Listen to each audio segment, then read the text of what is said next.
This is the theater at Shean. It's not the hippodrome. It's not the circus. They're in other locations. That's where the lions and the gladiators fought one another. That's where they had the chariot races. We just passed them on the bus. This was the theater. This was the place for culture. This was the place for drama. When the people came here, they could look out over the entire city. And it was a modern city at that time, 1500 BC. When Saul was here, it was 1050 BC. And you can see that the arches and the columns were brought in much later.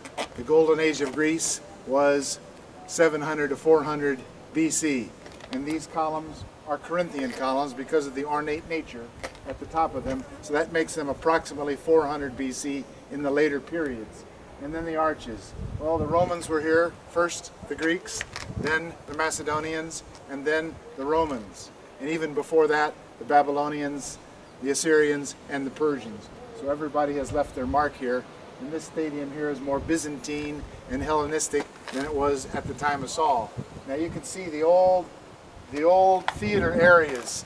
The old areas that used to be part of this theater, those are the old rocks up above. And this area in its heyday held 20,000 people.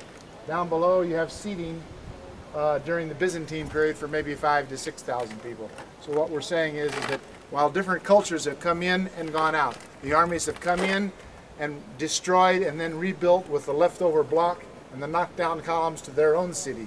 And it kind of got larger and taller and higher, and that's what we call a tell. A tell is a city that's been destroyed and rebuilt many times, and it rises in elevation. The same with Jerusalem. Where Jesus walked is about 30 feet below where the present-day Via Dolorosa is, because the city was destroyed and rebuilt.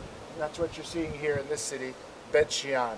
The earliest we know of it is about 1500 BC, but we can see various images and architecture that date from much more recent time, up to 700 AD.